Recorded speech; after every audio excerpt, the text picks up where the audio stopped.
Counselling ہو جائے. ان کے ذہن میں کوئی الجھن تھی. میں ایک بہت بڑا نام ہے, نام لوں گا تو آپ فوراً پہنچ جائیں گے, پاکستان کے بڑے وزیر بھی رہے, بڑا نام ہے.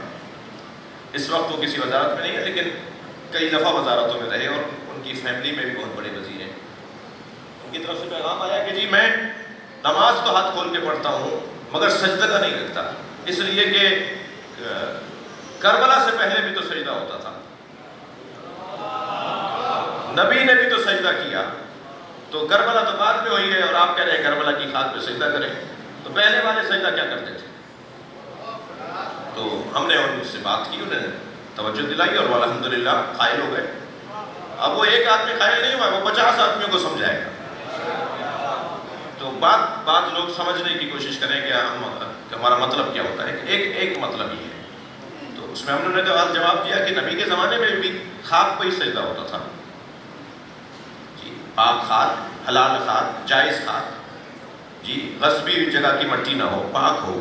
نبی کے زمانے, نبی نے صحیح بخاری میں حدیث جعلت لی الارض سجدا, اللہ نے خاک کو میرے لیے سجدہ گاہ بنایا ہے.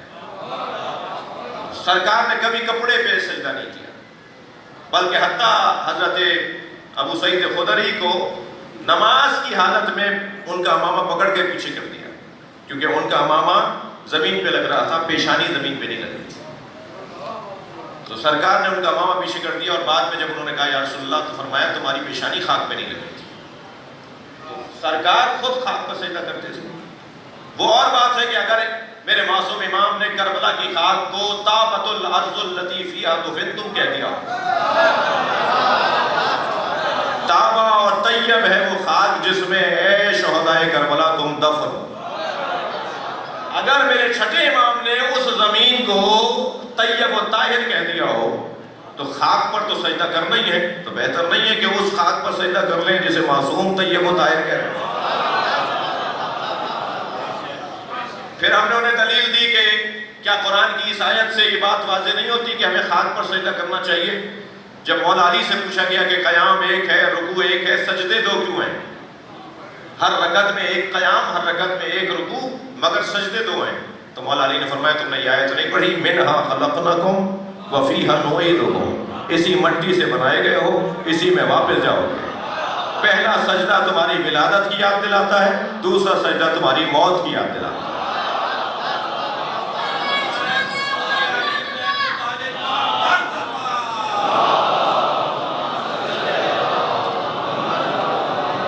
تو دو سجدے خاک پر کریں گے تو ولادت اور موت یاد آئے گی.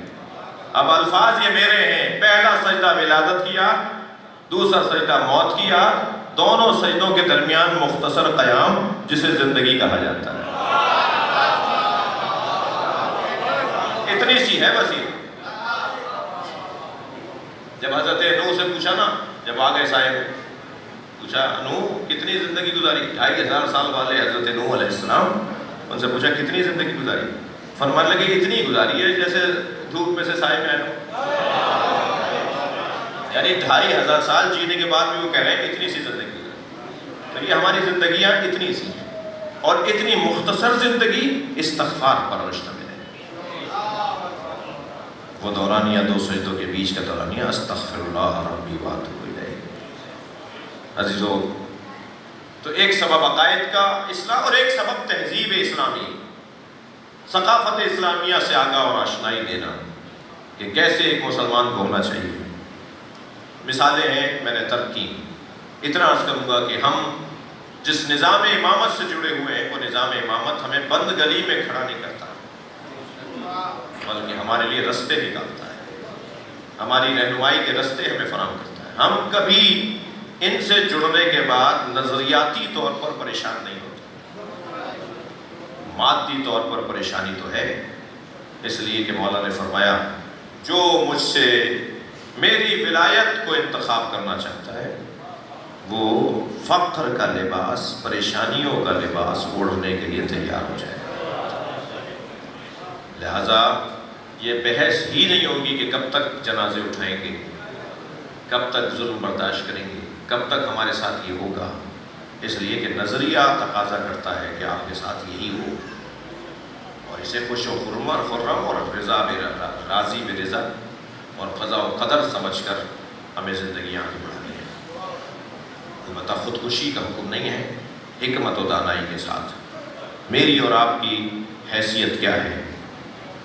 جب ہمارے رہنماؤں نے، ہادیوں نے، ائمہ نے، اہل بیت نے اس دنیا کو ایسے گزارا ہے جیسے کبھی کبھی ہمیں گزارنے کا موقع ملتا ہے۔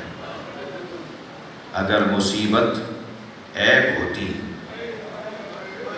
مصیبت عیب کی کوئی چیز ہوتی تو اللہ نے طے کر رکھا ہے کہ ہر عیب اہل بیت سے دور ہے، مگر مصیبت اہل بیت سے قریب ہے تو مانے کہ وہ عیب نہیں ہے۔ مصیبت عیب نہیں ہے، مصیبت نعمت ہے۔ جتنی مصیبتیں بڑھتی ہیں اتنا ہی صلاحیتیں بڑھتی ہیں، اور اللہ انسان کی صلاحیتیں بڑھانا چاہتا ہے۔ چلیے اپنے ذہنوں کو کچھ دیر کے لیے کربلا لے چلیے، جہاں قتیل العبرات، جہاں مصیبتوں کا سامنا کرنے والے ہیں۔ قرآن سورہ مبارکہ بقرہ کی یہ جو آیت ہے نا، وَلَا يَبْلُوَنَّكُمْ بِالشَّيْءٍ مِّنَ الْخَوْفِ وَالْجُوعِ وَنَقْصٍ مِّنَ الْأَمْوَالِ وَالْأَنفُسِ وَالثَّمَرَاتِ، ہم تمہیں 5 آزمائشوں میں مبتلا کریں گے۔ ہم میں سے کوئی ایک آزمائش میں مبتلا ہوتا ہے، دوسری ہے زندگی بھر ہمیں مشکل نہیں آتی۔ کسی کو دوسری آتی ہے، تیسری نہیں آتی، کسی کو چوتھی آتی ہے تو پہلی نہیں آتی۔ جی وَلَنَبْلُوَنَّكُمْ بِالشَّيْءٍ مِّنَ الْخَوْفِ، خوف ایک مشکل ہے، وَالْجُوعِ بھوک، نقص من الاموال، مال کا چھن جانا، لٹ جانا، والانفس والثمرات، جانوں کا جانا، ثمرات یعنی اولاد کا مرنا۔ یہ 5 آزمائشوں میں کبھی ہمیں ایک کا سامنا کرنا پڑتا ہے، 2 کا، فلاں نہیں تو فلاں، لیکن کربلا میں اللہ نے حسین سے یہ 5 آزمائشیں، کربلا کے میدان میں آزمائشوں کی 5 قسمیں جو قرآن نے بیان کی ہیں وہ امام حسین پر آئی ہیں، امام نے ان کا مقابلہ کیا ہے۔ جب حر نے امام حسین کے گھوڑے کی لگام پکڑی، وَلَنَبْلُوَنَّكُمْ بِالشَّيْءٍ مِّنَ الْخَوْفِ کو سنیے گا، خوف۔ جب حر نے امام حسین کے گھوڑے کی لگام کو پکڑ کے چاہا کہ موڑے، وہ لے جانا چاہ رہا تھا یزید کی طرف کہ میں آپ کو گرفتار کر کے یزید کے حوالے کروں گا، تو اس وقت میں امام حسین نے اونچی آواز میں کہا تھا تیری ماں تیرے غم میں بیٹھی ہے۔ تو یہ جملہ سن کر جناب زینب کے رونے کی آواز بن گئی۔ جب شب عاشور حر اپنے بیٹے سے مکالمہ کر رہا تھا تو کہہ رہا تھا کہ جب میں کل جاؤں گا تو ہاتھ باندھ کر جاؤں گا، اور سر پہ امامہ نہیں رکھوں گا، اس لیے کہ امامہ عزت دار لوگ رکھتے ہیں، اور ہاتھ باندھ کے اس لیے جاؤں گا کہ میں نے جب حسین کا گھوڑا روکا تھا تو اس وقت بیویوں کے رونے کی آوازیں آئیں، میں نے زہرا کی بچیوں کو رلایا ہے، میں نے نبی زادیوں کو رلایا ہے۔ نقص من الاموال والانفس والثمرات، یہ 5 آزمائشیں کربلا میں ہیں۔ مال ختم ہو گیا، ایسا ختم ہوا کہ پینے کو ایک گھونٹ بھی پانی نہیں، پیاسا قافلہ ہے۔ سلام کریں ان بچوں کو کہ جو مل کر آوازیں لگاتے تھے العطش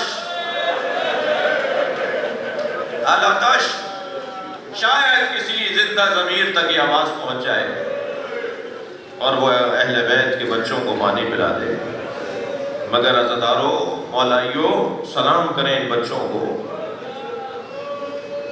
انسانی تہذیب میں پانی کا مانگنا عیب نہیں ہے۔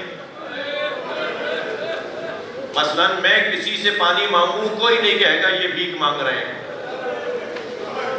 لیکن اگر میں نے کہا مجھے روٹی دے دو تو اسے عیب تصور کیا جاتا ہے، اسے مانگنا تصور کیا جاتا ہے۔ انسانی تہذیب میں پانی مانگنا عیب نہیں ہے، مگر روٹی مانگنا عیب ہے۔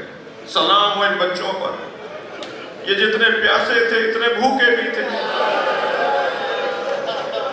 مگر کس کسی روایت میں نہیں ملتا کہ انہوں نے العطش کے ساتھ الجو یہ بھی کہا ہو کہ بھوک لگ رہی ہے. جانتے ہیں کہ ہم یہ آواز بلند نہیں کریں گے. جب کوفے کے بازار سے گزرتے ہوئے قافلے کو ایک خاتون نے صدقے کی کھجوریں اہل بیت کے اس قافلے کو صدقے کی کھجوریں بھیجی تو شدید بھوک تھی بچوں کو. ایک بچے نے ایک دانہ اٹھا لیا تو جناب زینب کی دور سے آواز آئی صدقہ تو علینا حرام، ہم پہ صدقہ حرام ہے. وہ جس خاتون نے وہ صدقہ بھیجا تھا وہ باہر آ گئی اپنے گھر سے اور جناب زینب سے کہنے لگی صدقہ تو اہل بیت پہ حرام ہے. اجرکم اللہ اجرکم اللہ. جو رونے آئے بی بی نے فرمایا تو اہل بیت کو جانتی ہے؟ کہنے لگی اہل بیت کے فرد فرید اس وقت حسین ہے. اہل بیت کے فرد فرید اس وقت حسین ہے. بی بی نے فرمایا حسین کی بہن کو جانتی ہے؟ کہا وہ میری مخدومہ ہے، میری معظمہ ہے، زینب بنت علی. فرمایا اگر زینب کو اس بازار میں دیکھے گی تو پہچانے گی؟ تو کچھ ناراحتی کا اظہار کرتے ہوئے کہا کہ کہاں زینب اور کہاں بازار. میری بیوی کی آواز آئی ام حبیبہ پہچانو. اجرکم اللہ اجرکم اللہ اجرکم اللہ. جو رونے آئے ہیں اپنی آوازوں کو آزاد کریں گے. مولا صادق فرماتے ہیں کہ جب تم بلند آواز میں گریہ کرتے ہو تو امام فرماتے ہیں یا اللہ یہ ہمارے عامر کو زندہ کر رہا ہے. اجرکم اللہ. سمجھداریاں قربان ہو کربلا کے بچوں پر. کیا سن و سال ہے جناب سکینہ کا؟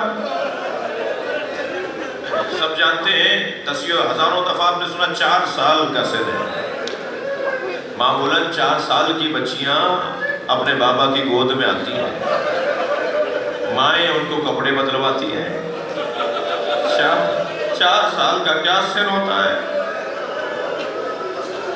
لیکن کبھی کربلا میں امام حسین کی حیات طیبہ میں شہادت سے پہلے اور پھر شہادت کے بعد کوفہ، شام کا دربار، شام کا زندان، یہاں تک کہ شہادت ہو گئی. اتنا طویل سفر کیا اس بچی نے، گھٹ گھٹ کر زندان میں اس کا دم تو نکل گیا مگر کوئی ایک جملہ شکوے کا نہیں بولا. کوئی ایک جملہ نہیں ملتا جناب سکینہ کا جو اللہ سے شکایت کریں، جو کہیں کہ یہ ہمارے ساتھ غلط ہو رہا ہے، جو بے صبری کا اظہار ہو. سمجھداریاں قربان. آپ رو رہے ہیں، ایک باپ کی مجلس سے ترہیم ہے نا، ان کی اولاد بیٹھی ہے، سن رہے ہیں. بیٹیوں سے باپ کو بڑا پیار ہوتا ہے اور باپ کو بھی بیٹیوں سے بڑی رغبت ہوتی ہے. یہ کیفیت میں نے کربلا میں دیکھی جب ذوالجناح خبر شہادت لے کر آیا. ذوالجناح ڈھونڈ رہا تھا سکینہ کہاں ہے. اجرکم اللہ اجرکم اللہ. اسی دروازے پہ جا کے اس نے پیر مارے جس خیمے میں سکینہ تھی. اور بی بی نے جب بابا کے گھوڑے کے پیروں کی آواز سنی تو کس اجلت میں باہر آئی ہوگی. اہل دل جان سکتے ہیں. در خیمہ پہ آ کے کھڑی ہوئی، پہلے غور سے دیکھا کہ گھوڑے کی زین ڈھلکی ہوئی ہے اور رکابیں کٹی ہوئی ہیں اور لگام زمین پر خط بنا رہی ہے. اس کیفیت میں بابا کے گھوڑے کو دیکھا تو سمجھ تو گئی کہ ماجرا کیا ہے. مگر میری بیوی نے انتہائی وقار کے ساتھ قدم اٹھائے، انتہائی وقار کے ساتھ قدم اٹھائے. قریب آ کے کھڑی ہوئی، گھوڑا گردن جھکاتا چلا گیا. کیا جواب دے سکینہ کو؟ کیا پوچھے گی اب بابا کے گھوڑے سے؟ کیا بتائے گا کہ حسین کو کہاں چھوڑا؟ ایک مرتبہ سکینہ نے گردن پہ ہاتھ رکھا اور ایک سوال کیا، یا جواد ابھی حل سقیا ابھی ام قتل افشانہ. اے بابا کے پیارے گھوڑے، مجھے یہ بتا دے، پانی پلا کر مارا کیا میرے بابا کو پیاسا مار دیا؟